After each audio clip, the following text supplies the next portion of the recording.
I'm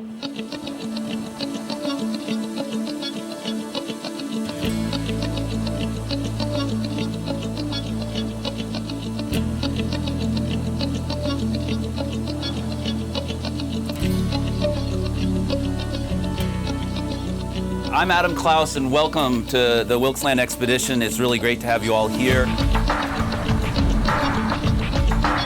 It's the beginning of a great adventure. We're going to drill. We're going to drill deep. We're going to drill really deep.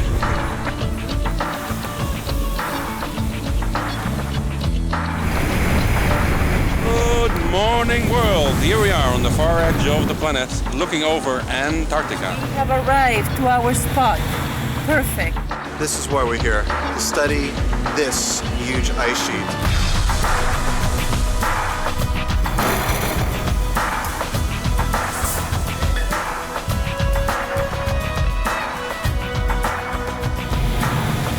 I love this machine. I know.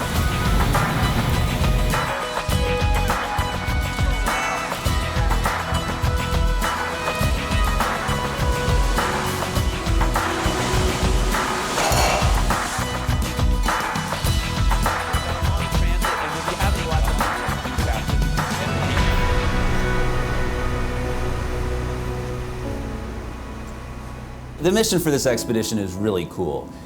It's understanding and investigating the history of climate since about 40 million years ago. We're going to be looking at the influence of the ice sheets on Antarctica and when they started and how they have changed over time. It has been a long time preparing for this expedition. Since the time we started thinking about the science, and as you can imagine in science, after 10 years, there's many new things that come up into the plate. So you have to always keep updating this project. Try to monitor how much sample you need. Obviously, we want to take just enough. In the Antarctic is obviously, for everybody, it's sort of a fascinating, faraway place where you only have seen pictures of penguins. And to go there, to be able to go there, is just absolutely amazing, of course.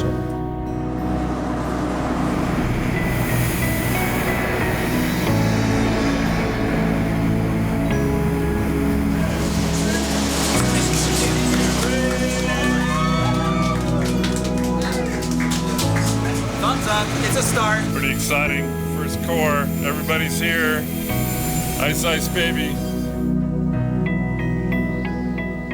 You come down here because the science is exciting, but it's not a bad place to work in terms of just beauty and natural history, the marine mammals, the birds. You know, I'm fascinated by the animals I see every day.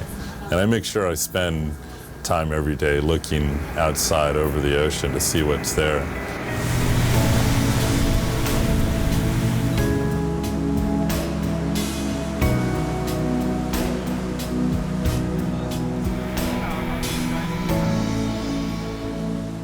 So one of the missions we have on the Wilkes Land expedition is to discover the nature and the timing of first ice along the Wilkes Land margin, and whether it was glacial ice which first arrived here or sea ice. And we're hoping to validate a climate model such as this, which predicts that sea ice occurred soon after grounded ice sheets occurred along this margin.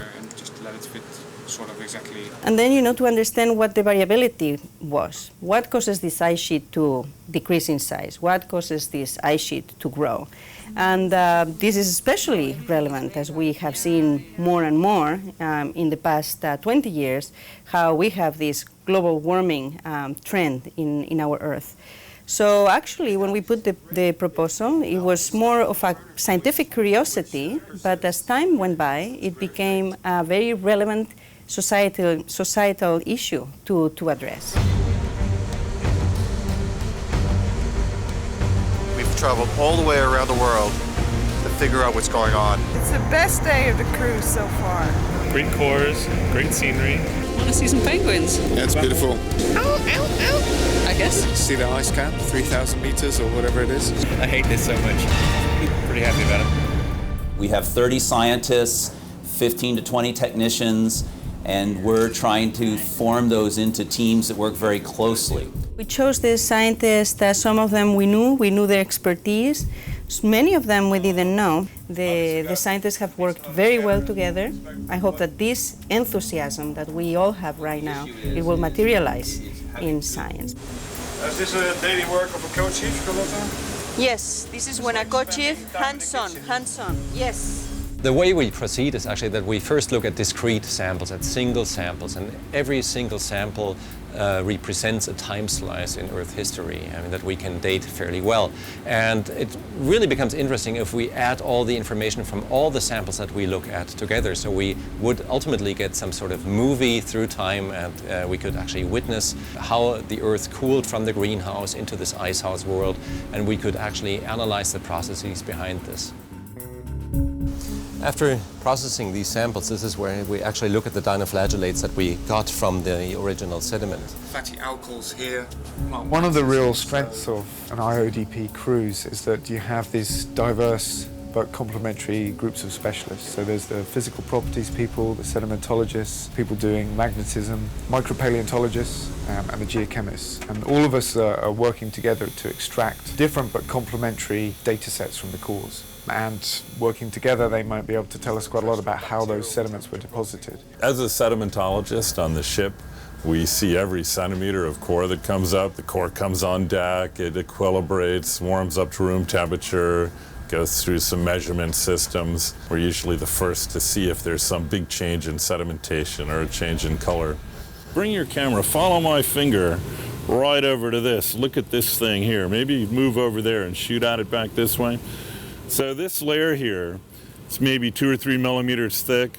You know, that's probably the death event, the end of the summer. In the Antarctic, we have 4 months of kind of bright, warm sunshine. Warm in this case meaning temperatures slightly above zero. And then all of a sudden it gets dark, it gets cold, the ocean freezes, and the plants die.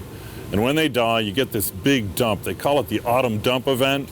This layer of plant debris sinks to the bottom and it makes a layer just like that.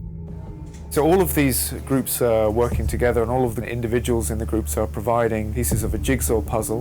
And then when we put them all together, we get a bigger environmental picture. And using all of these techniques, we can track changes in the environment.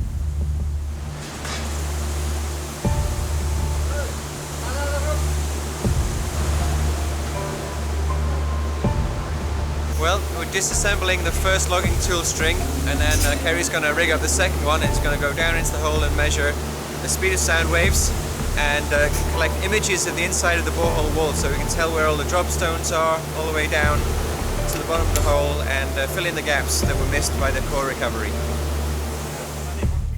As soon as we drilled the second site and we went through the main objective of this expedition, that was, to cross, leave the glacial world and go back to the greenhouse world, and we were able to see that we had reached that. Then that was the highlight. Resistance is futile. How can that be? How can it be so warm that right here in the Antarctic there will be, for example, crocodiles running around? One of the big unanswered questions in paleoclimatology is what's going to happen to ice, what's going to happen to sea level as we continue to see these rising levels of emissions. If we go back to the Eocene period, there was little or no ice at all on Antarctica. And we're trying to get the first sediments that are taken just close to Antarctica. And with the biomarker measurements that I'm trying to do, we really want to extract 3 key pieces of information. What was the sea surface temperature like? What was the land temperature like? One of the biomarkers we're using comes from soil bacteria. And also, what was the vegetation and the plant types like that may have been blown off or transported from Antarctica into the ocean? I find it exciting that we can say something about the history of our planet from fossils and sediments. I think that's important for us to understand how the cryospheric system operated in the past to be able to help predict global climate in the future. I mean, it's kind of funny, I've always wanted to study climate change by looking at sediment records. That's what brought me down here in the first place. And I wrote my very first proposal to work here. And the reviewers said, wow, we don't even know how the sediment gets to the bottom. So how's he going to interpret climate change by looking at sediment cores? So